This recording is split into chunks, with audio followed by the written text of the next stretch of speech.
Hi everyone and welcome. My name is Beatrice, and in today's video, I'll be sharing with you things to expect in your first year as a new nurse in an ICU in the NHS. This video is for you whether you're fresher from uni and you're just starting your nursing career in the ICU, or you're a nurse who has experience in other departments but you are still new to the ICU. Let's begin. Just as hospitals have induction days for their new staff, some ICU departments do have a mini version of that. The induction day would usually be held by a member of the education team or the whole team themselves if work permits. The aim of the induction day is to introduce you to the senior and management staff of the department so you get to know who is who and their functions within the department. You might meet them in person or just get to hear their names. Another aim of the induction day is to let you know what the year ahead holds for you. You'd be told the things that would be expected from you as a new starter and also things expected from you in your first year. You would also be told about the expectations you can have from the education team and the department as a whole, and personnel you could go to meet for support. You also get to be introduced to the department. You might be given a tour of the whole department, and important places and things to note will be pointed out to you during the tour. So like the medication cupboard and things like that. The induction day could also help serve as a way for you to sort some issues before you finally start working on the ward. So issues like roster app, ID badge access to the units, medication room access, ABG machine access could be sorted on that day. You also get to have all documents that are of importance given to you on this day. So like this green folder given to me on my induction day, and access to competencies and online learning might also be sorted out on this day. After the induction day, you jump right into your supernumerary period. For me, this was a period of 3 months of me not being in the numbers, but working side by side with other nurses and learning skills and knowledge that would help me settle in the ICU. I was fortunate to work with my band 6 and my band 7 during this period. In fact, the first month of my supernumerary period, my roster was fashioned after my band 6 roster, giving me ample time to work with her. I also worked with other members of my team as well, and it was a good way of me getting to know everybody. But if that's not the case for you, don't worry about it. This period is important to help you learn the routine of the ICU you work in, sign as many competencies as you can, and see as much skills as you can. You can also request for difficult patients in this period, as it would allow you to see how a senior member of staff handles a difficult patient. You would be given a list of patient case mix for your supernumerary period, so that would guide you on what kind of patients to request for. So you want to witness an admission, especially a level 3 admission, a discharge, like discharge to the ward, care for tracheostomy patients, a patient on NIV, an intubated patient, patient on high flow, nasal oxygen, inotrope.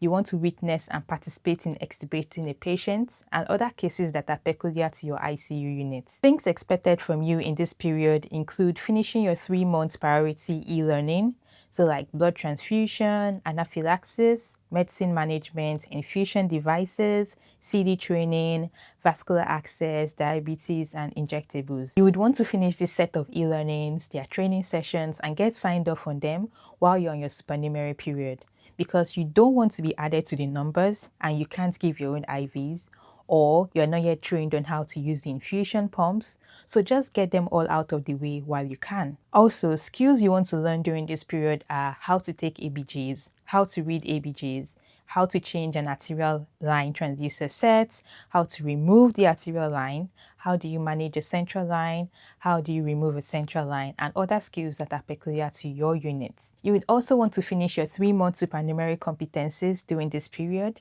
You might have some paper and online competencies, or all of your competencies might be paper, or all your competencies might be online, depending on the trust you work in. So in my case, I had some paper competencies and I also had online competencies to do. You would also need to reflect on a couple of shifts you've worked with alongside a senior nurse. So this could be like your preceptor or some other nurse. You'll be given like a feedback form or like a reflection form that will help you with that. Honestly, it's a lot, and you can't learn everything in a day.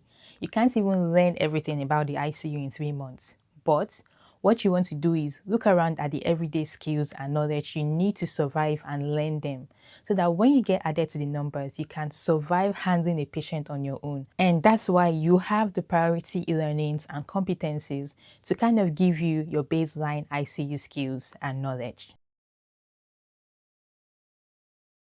Most likely your band 6 or 7 would be your preceptor, and you would have 1 year preceptorship period. You would have meetings with them from time to time to evaluate your progress in the ICU and see if you need further help to help you achieve your goals. You would be surprised at the amount of learning you have to do as an ICU nurse. And trust me, this learning doesn't even end after your first year. I feel like the ICU is one of those departments where you are continuously learning as a nurse. Things you most likely would be learning from your supernumerary period and beyond are how to care for a level 3 and level 2 patients on your own, how to plan, prioritize and evaluate their care, how to talk during ward rounds, and how to raise your concerns about the patients, how to talk to different members of the team, and understanding their function within the ICU. So each ICU is different, but usually you might find that apart from doctors, nurses, and care support workers, the ICU also has its own physiotherapy team, occupational therapy team, pharmacy team, and dietitians or dietetic team. And then you might have to use the hospital's, tissue viability team, speech and language therapy team, and other teams whose services you will still need in the ICU. You might also learn how to use the electronic software for the ICU, as it might be different from the general hospital's electronic software. And you also have to learn how to document as an ICU nurse. The foundation program is the education program designed for any nurse starting out in the ICU in the UK. So the whole training, classes, competencies, all fall under the foundation program. It is for a year and it's expected that you finish it within the year. The program could be carried out by your education team alone or in partnership with the critical care network that you belong to. It could also be in partnership with other ICUs within your trust. So why the foundation program is so important is that you have classes. The classes could be face-to-face classes or online classes, like an online course, or a combination of both. In my case, my ICU was part of the Critical Care Network Foundation program, so we had online classes. It was more like an already made course that you had to go through. The course was divided into systems like the respiratory system and so on, and it will teach you like the anatomy and physiology of these systems, the diseases of those systems, especially the ICU related ones, medication related to those systems, and then machines related to those systems. There would also be like quizzes at the end of every system, and we did have study days to help us with the course. And then we would have like, face-to-face teachings with the education team. So like practical teachings covering the ventilator, PCA pump, BLS, filter, and also some simulations to kind of mimic real-life ICU scenarios. The foundation program also comes with step 1 competencies. So these are a list of about 672 competencies aside the ones that are already here in this green folder. So these are topics from the course that you should have read about, and you'll be expected to talk about these competencies with a senior colleague or carry out a skill competency and then you get signed off. In my case, I also had to write a literature review for the foundation program. I heard in the past in my unit, you had to do like an OSCE exam at the end of your foundation program. But now it's been switched to a literature review of any ICU topic of your choice. There is also a deadline to meet, and by that deadline, you should have attended all classes, completed all the courses, completed your competencies, both paper and online. You're allowed to ask for an extension if you need one, and would only be granted after review. And after all this, you get awarded a completion of ICU Foundation Program certificate, which you should keep for your records.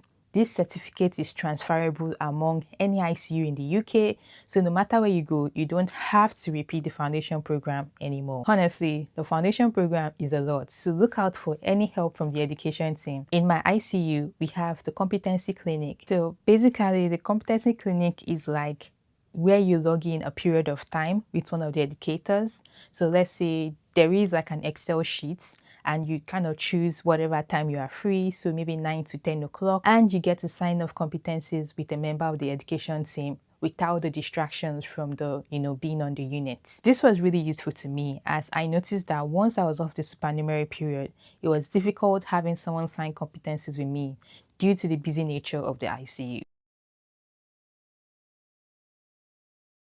Another skill you would have to learn is how to bay coordinate. So depending on the layout of your ICU, there would be the floor coordinator, which would be like a senior nurse, so a band 6 or a band 7, who has to join the ward round and coordinates all the ICU admissions and discharges and like doing the big stuff. There would also be a bay coordinator who is in charge of coordinating like the bay.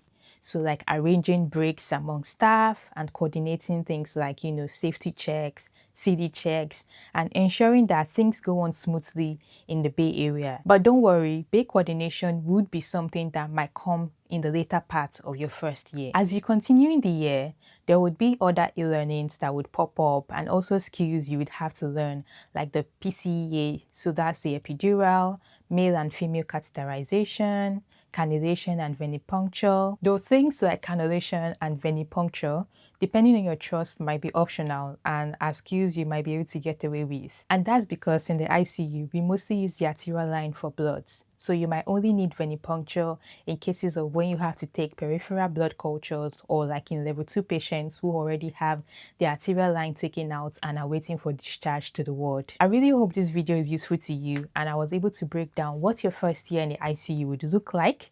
Do hit the like and subscribe button. Feel free to check out my other ICU related videos. And if you have any questions, do leave it in the comment section below. Thanks for watching and see you in the next video. Bye.